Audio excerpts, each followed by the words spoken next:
മുന്നിലെത്തി തുറിച്ചു നോക്കി കിടക്കുന്നവനെ നോക്കുമ്പോൾ സീതയുടെ കണ്ണുകൾ തിളങ്ങി. ഹരി, നീ എപ്പോ വന്നടാ? ആഹ്ലാദത്തോടെ അവൻ്റെ കയ്യിൽ പിടിച്ചു. എന്തൊരു സ്പീഡാണടേ കുരിപ്പേ നിനക്ക്. നടക്കുന്നതിനിടെ നിന്റെ ബോധവും പോയിരുന്നോ? റോഡിൽ നിന്ന് വരമ്പത്തോട്ട് ഇറങ്ങുമ്പോൾ തൊട്ട് പിറകെ കൂടി വിളിക്കുന്നതാ ഞാൻ. അവളുടെ ചോദ്യത്തെ കേട്ട ഭാവം നടിക്കാതെ ഹരി പറഞ്ഞു. ഞാൻ കേട്ടില്ലടാ. അവൾ ചിരിച്ചുകൊണ്ട് അവൻ്റെ തോളിൽ തല്ലി. ഇതെന്താ നേരം വെളുക്കും മുന്നേ ഓടിപ്പോകുന്നത്? സാധാരണ 9 മണിക്ക് ശേഷമല്ലേ നീ ശ്രീനിലയത്തിലെ വേലക്കാരി? കണ്ണുറുക്കി ചിരിച്ചുകൊണ്ട് ഹരി പറയുമ്പോൾ സീതയുടെ ചിരി മാഞ്ഞു. അവൻ്റെ നേരെ കണ്ണുകൾ കൂർത്തു. ആ ഭാവം കണ്ടിട്ട് ഹരിക്ക് ചിരി വരുന്നുണ്ട്. അവൻ ഉറക്കെ ചിരിച്ചു. ഹരിപ്രസാദ്, ആ നാട്ടിൽ സുധാകരൻ്റെ കുടുംബത്തിന് നേരെ അവജ്ഞതയുടെ നോട്ടമെറിയാത്ത അപൂർവം ചിലരിൽ ഒരാൾ. പാർവതിയുടെ കൂടെ പഠിച്ചവനാണ്. അവളുടെ പ്രിയപ്പെട്ട കൂട്ടുകാരനായിരുന്നു. കോളേജിൽ ഡിഗ്രി പഠനം തുടരുന്നതിനിടെ 2ാം വർഷം പാർവതി പഠനം നിർത്തി ഗിരീഷിൻ്റെ ഭാര്യയായി.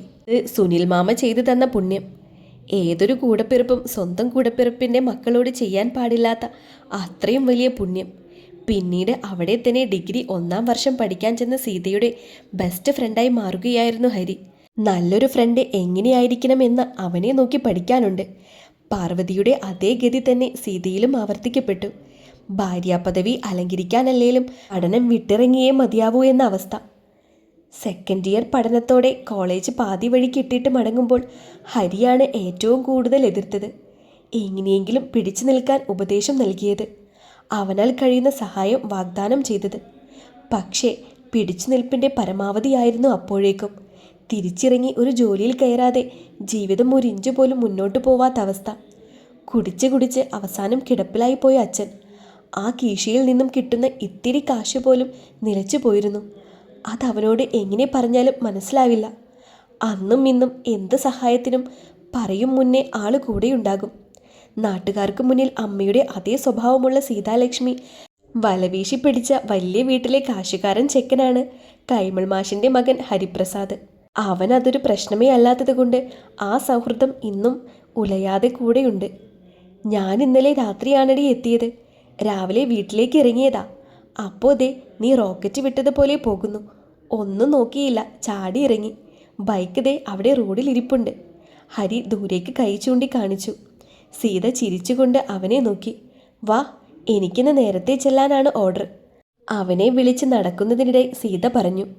നീ പിന്നെ വേറെ എവിടെയും ശ്രമിച്ചില്ലേ സീതേ? ശ്രീനിലയത്തിൽ തന്നെ കടിച്ചു തൂങ്ങി കിടക്കാനാണോ നിന്റെ ഉദ്ദേശം? ചെറിയൊരു അസംതൃപ്തിയോടെ ഹരി ചോദിച്ചു. അവനറിയാം അവിടെയുള്ളവർക്ക് സീതയോടുള്ള മനോഭാവം. അവൾ പറഞ്ഞ ഇത്തിരി അറിവുകൾ മാത്രം. എത്ര ശ്രമിച്ചതാ ഹരി, ഞാനും നീയും നിന്റെ അച്ഛനുമൊക്കെ. എന്നിട്ട് നടന്നോ? ഇതിങ്ങനെ അങ്ങ് പോട്ടെ. സീത ചെറിയൊരു ചിരിയോടെ പറഞ്ഞു. നീ എന്താ ഒരു മുന്നറിയിപ്പില്ലാതെ വന്നത്? മിനിഞ്ഞാന്നൊന്ന് വിളിച്ചപ്പോഴും പറഞ്ഞില്ലല്ലോ വരുന്നുണ്ട് എന്ന്. അല്ലെങ്കിൽ ഒരാഴ്ച മുന്നേ വിളിച്ചു കൂവി അറിയിക്കുന്നതാണല്ലോ. എന്താ ഹരി, എന്തേലും പ്രശ്നമുണ്ടോ? സീത അല്പം കളിയായും കാര്യമായും ചോദിച്ചു. പ്രശ്നമൊന്നുമില്ലടി, ഉള്ളതൊരു സന്തോഷ വാർത്തയാണ്. എനിക്ക് ട്രാൻസ്ഫർ ഇങ്ങോട്ട്. അത് പറയുമ്പോൾ അവൻ്റെ മുഖം നിറയെ സന്തോഷമായിരുന്നു. തേടി നടന്നതെന്തോ നേടിയെടുത്ത ഭാവം. ആണോ? ഇനിയിപ്പോൾ ശാരദേച്ചിയുടെ ആ പരാതി കേൾക്കണ്ടല്ലോ. എൻ്റെ ഒരേ ഒരു മോൻ ഉള്ളത് ദൂരെയായി പോയല്ലോ ദൈവമേ എന്ന് സീതയും അവൻ്റെ സന്തോഷം ഏറ്റെടുത്തുകൊണ്ട് പറഞ്ഞു. പിന്നെ നീ പറ, എന്തൊക്കെയുണ്ട് നിന്റെ വിശേഷം?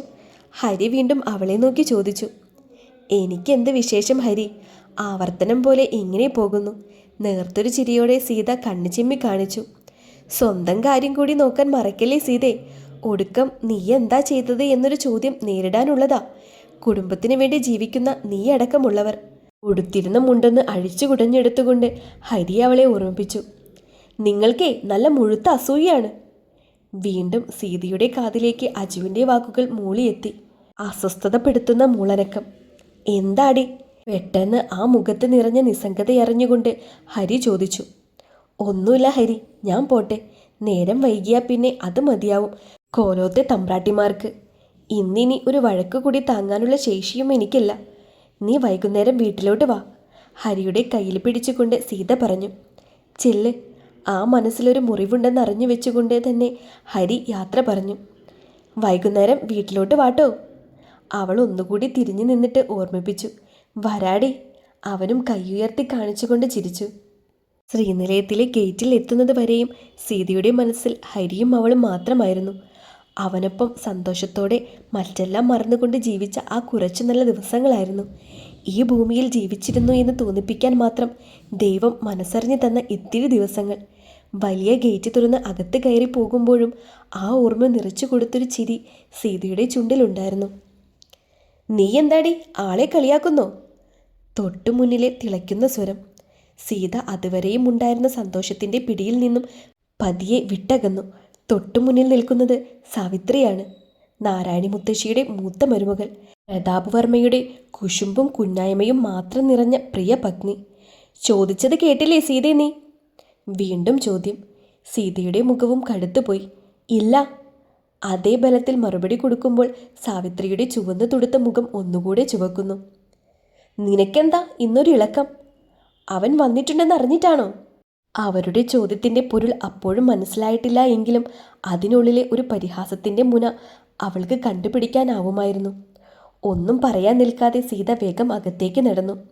നിനക്കാ പിന്നാമ്പുറത്തോടെ കയറി ചെന്നാ പോരെ സീതേ? ഇന്നാളു കൂടി പ്രതാപേട്ടൻ ചോദിക്കുന്നത് കേട്ടു, പണിക്കാരൊക്കെ എന്താ ഉമ്മറത്തുകൂടി എന്ന്. വീണ്ടും പിറകെ കൂടിക്കൊണ്ട് അവർ സീതയെ ചുടിപ്പിച്ചു. പിടിച്ചു കെട്ടിയ പോലെ സീത അവിടെ നിന്നു. എന്നിട്ടൊന്ന് തിരിഞ്ഞു നോക്കി. സാവിത്രി മേഡത്തിൻ്റെ ഐഡിയ എനിക്ക് മനസ്സിലായി, അതങ്ങ് കയ്യിൽ വെച്ചാൽ മതി. അവളിലെ ചിരി അവർക്ക് സഹിക്കാവുന്നതിലും അപ്പുറമായിരുന്നു.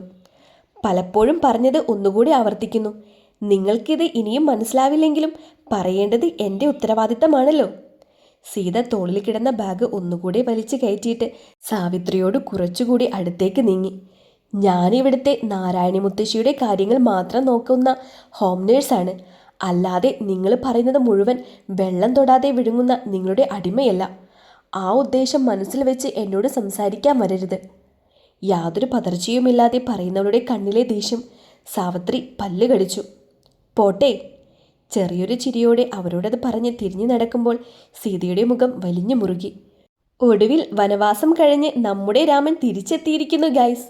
ഇനി ആഘോഷങ്ങളുടെ നാളുകൾ. ആഹ്ലാദിപ്പിൻ, ആഹ്ലാദിപ്പിൻ. ഹാളിൽ നിന്നും നാരായണി മുത്തശ്ശിയുടെ മുറിയിലേക്ക് തിരിയും മുന്നേ സീതയുടെ കാലുകൾ പിടിച്ചു കെട്ടാൻ പാകത്തിനുള്ള വാക്കുകൾ. അവൾ ആ ശബ്ദം കേട്ടിടത്തേക്ക് പാളി നോക്കി.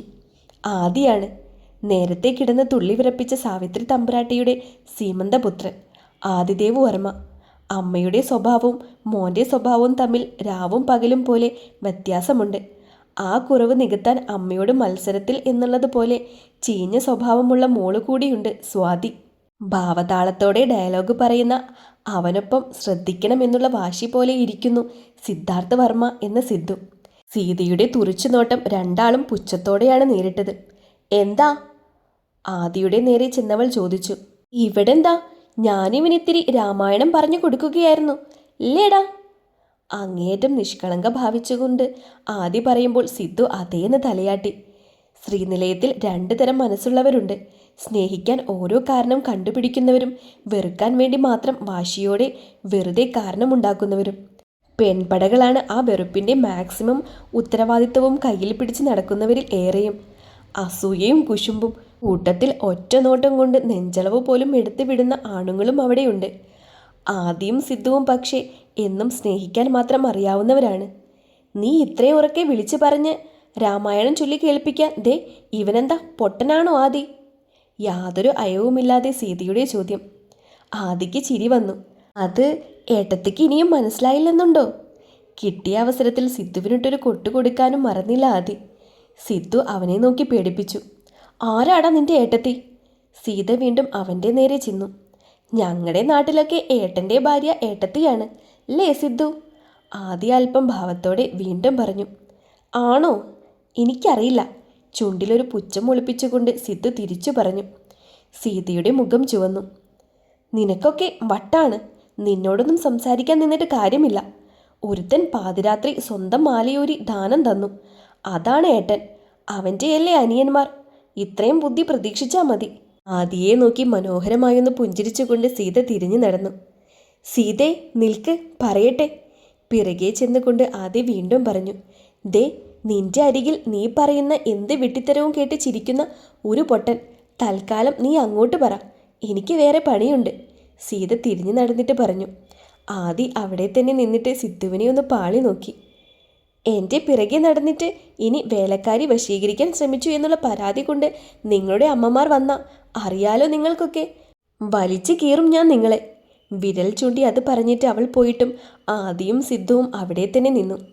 ആ വീട്ടിൽ സീതയെ അവളായിട്ട് അംഗീകരിക്കുന്നവരിൽ ഏറ്റവും മുന്നിലാണ് ആദിയുടെയും സിദ്ധുവിൻ്റെയും സ്ഥാനം. കൂട്ടുകാരെ പോലെ അവൾക്ക് എന്തും പറയാൻ കഴിയുന്ന 2 പേര്. സീത ആ കുടുംബത്തിലെ ഒരു അംഗമാണെന്ന് മനസ്സിൽ ഉറപ്പിച്ചവർ. അവരിലേക്ക് ചേക്കേറാൻ കഴിയുന്ന കുറച്ച് പേര് കൂടി ഇനിയും ഇവിടെയുണ്ട്. അവരെത്ര അവളോട് ചേർന്ന് നടക്കാൻ ശ്രമിച്ചാലും സീത പണിതിട്ട വ്യക്തമായൊരു അകലം എപ്പോഴും അവർക്കിടയിൽ ഉണ്ടായിരുന്നു. അവളായിട്ട് ഒരിക്കലും ഭേദിക്കാത്ത കൃത്യമായൊരകലം. എല്ലാത്തിനെയും ഒരു ദിവസം ഞാനെടുത്ത് കിണറ്റിലേക്ക് എറിയും. പിറുപിറുത്തു കൊണ്ടാണ് സീത നാരായണി മുത്തശ്ശിയുടെ മുറിയിലെത്തിയത്. ചാരിയിട്ട വാതിൽ പതിയെ തള്ളി തുറന്നുകൊണ്ടവൾ അകത്ത് കയറി. മനസ്സിൽ അപ്പോഴും ആരോടൊക്കെയോ എന്തിനോടൊക്കെയോ ദേഷ്യം നുരഞ്ഞു പൊന്തുന്നുണ്ട് സീതയ്ക്ക്. തോളിൽ കിടന്ന ബാഗ് ഒരല്പം ശബ്ദമുണ്ടാക്കി തന്നെ അവൾ മുറിയുടെ സൈഡിലുള്ള മേശയിലേക്കിട്ടു. കയറ്റിപ്പിടിച്ച മുഖം അല്പം പോലും അയവ് വരുത്താതെ തിരിഞ്ഞു നോക്കുമ്പോൾ അവൾ ശ്വാസം നിലച്ച മട്ടിൽ നിന്നുപോയി.